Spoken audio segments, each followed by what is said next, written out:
Magandang oras mga kababayan, mga ka-Golden Boy. Eto na, meron tayong balita ngayon na pinalabas ng isang spokesperson ng IRGC. Talagang ang dami-daming mga spokesperson, mukhang bagong mukha na naman ito. At nagsabi na hindi daw makipag-negotiate ang Iran kay Trump sa ngayon. Yun ang sabi nitong isang tulunggis na ito eh. Talagang sa loob ng IRGC ay kanya-kanya kasi yung layers of official ng mga sinasabi. Yun ang sabi ni Trump na first layer, second layer, iba-iba ang ano nila eh. Spokesperson, merong Abbas Araghchi, merong Galibap, di ba? Merong ito yung pang-apat yata to, bagong mukha na nagsasabi na hindi daw totoo na makipag-negotiate ang Iran kay Trump sa ngayon. Well, mukhang natulog yata siya sa nangyayari. Noong kamakalawa lang ay bubumbahin na sana, tutunawin na ni Trump at ng Israel ang Iran eh. Pero nakiusap ang Iran sa Saudi, sa kanyang mga kalaban. Sa Oman, sa Qatar, sa UAE, nagsusumamo.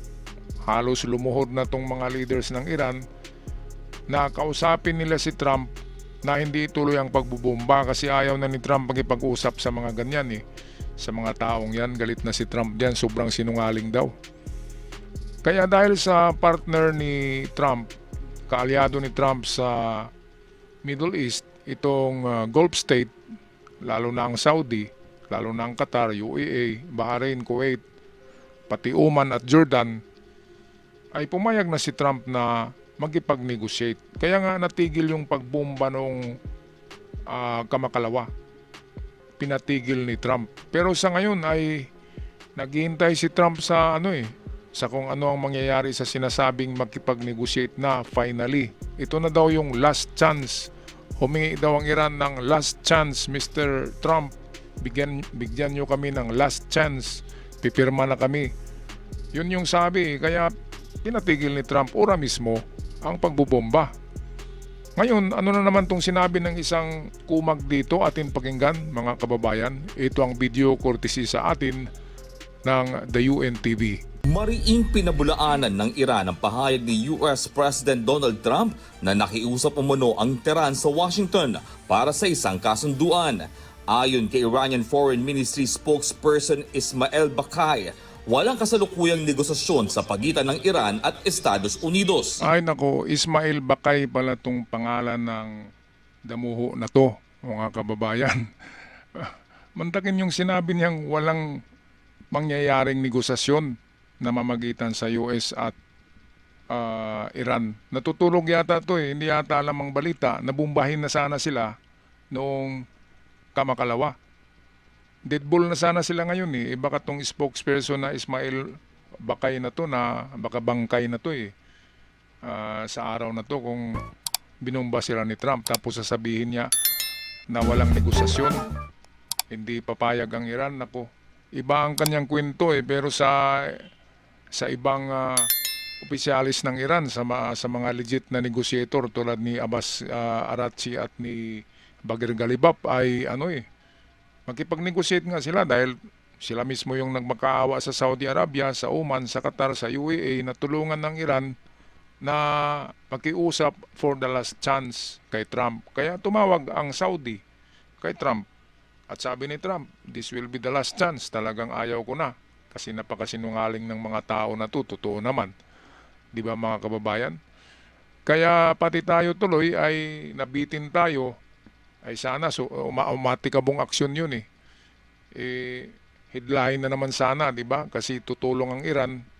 Alam naman natin na kapag naghulog ng bomba ay tutulong ang Israel. Alam naman natin na kapag tutulong ang Israel ay talagang merong madyaryo na mga pangalan kinabukasan. Alright, balik tayo sa balita ng UNTV. Atin pakinggan dito si Donald Trump. Ito ang video. Tinawag ni US President Donald Trump na huling pagkakataon ng Iran ang nakatakdang pakikipag-usap nito sa Estados Unidos upang makabuo ng kasunduan at maiwasan ang panibagong malawakang pag-atake. Ayon kay Trump, inaasahan nitong magsisimula sa loob ng 1 o 2 araw ang negosasyon na nakatuon sa muling pagbubukas ng Strait of Hormuz at pagtugon ng Iran sa mga pangamba ng Washington sa nuclear program nito. Sinabi ng Pangulo ng US na ang unang yugto ng kasunduan ay ang pagbubukas ng Strait of Hormuz, habang ang ikalawa ay ang ganap na denuclearization ng Iran. Paliwanag ni Trump, ipinagpaliban niya ang nakatakdasa ng malawakang pag-atake laban sa Iran matapos makatanggap ng panawagan mula sa Saudi Arabia, Qatar at United Arab Emirates na bigyan pa ng pagkakataon ang diplomasya. Dagdag pa nito, handa na sana ang US na isagawa ang anyay pinakamalaking pag-atake mula pa noong World War II, ngunit nagpasya siyang kansilahin ito dahil sa pag-asang makakabuo na ng kasunduan. Gayunman, binalaan ni Trump ang Iran na may hangganan ng kanyang pasensya at iginiit na dapat samantalahin ng Iran ang pagkakataong ito upang maiwasan ang mas lalong paglala ng sigalot. I'll say it, but we are talking right now. We're talking at the request of Iran, backed by Saudi Arabia, backed by UAE, and backed by Qatar in particular, but others also. Many countries called. The leaders are friendly with a lot of them, almost all of them, one way or the other, and they all wanted to give this a last chance. This is a last chance. This is not something that, if it doesn't happen, this is a last chance for them to sign a good document. Okay, so tandaan natin to mga ka-Golden Boy. Ito na yung last chance mismo, si Trump na ang nagsabi niyan. Talagang galit na siya dahil napansin din niya na yung napansin natin sa Iran na ngayon payag sila sa deal, bukas sabihin nila walang deal. Kasi na sila, nakahinga na, di ba? Kasi kapag magipag-deal yung Iran, hingi sila ng ceasefire na 1 linggo, 2 linggo. Kaya sa mga araw na yun ay muli silang nag-replenish ng kanilang mga armas, ng kanilang mga missiles, bumili sa China, nagpa-deliver sa Russia. Kaya makaganti na naman sila. Pero kapag gumanti ang Amerika ay times 10 Sabi ni Trump, gawin niyang 20 times na mas malakas ang ganti ng Amerika. Kaya talo pa rin ang Iran dyan. Mga kababayan, ang napirwisyo dito ay mamamayan kasi titirahin ni Trump ang mga power plant, ang desalination plant ng tubig. Titirahin ni Trump lahat para wala na silang hangin, wala ng aircon, wala ng power plant, wala ng ilaw, wala ng tubig. Yan ang pang tawag dyan, mga kababayan, di patay ka na dyan. kaya susurinder na naman ang Iran. Tapos kapag bigyan ni Trump ng papel na pirmahan, itong negotiation paper, sasabihin na naman na ayaw namin. Ay nako. Ito, pakinggan natin muli si Trump. Galit na si Trump Kaya huling tsansa na daw ito ng Iran. Tandaan natin yan mga kababayan. Si Trump mismo ang nagsabi niyan. Balik tayo sa video. Ayon sa US leader, ayaw na sana niyang maniwala sa sasabihin pa ng Iran. Subalit mismong ang mga kaalyado nila sa Gulf States ang nagparating sa kanya ng isang kasunduan patungkol sa Strait of Hormuz ang isinasapinal na. I'm losing faith in them because they do lie and they do misrepresent. Well, the other day, the 5 missiles were shot. We knocked them down, but we were in the midst of a negotiation. Sinabi pa ni Trump na ginagalit lang aniya siya ng Iran sa pabago-bago nitong pahayag at madalas na pagtanggi sa nilalaman ng napag-usapan, partikular ang patungkol sa nuclear program nito. Then they'll go out and I'll say they discussed nuclear. And they'll go out and they'll say, we never discussed nuclear.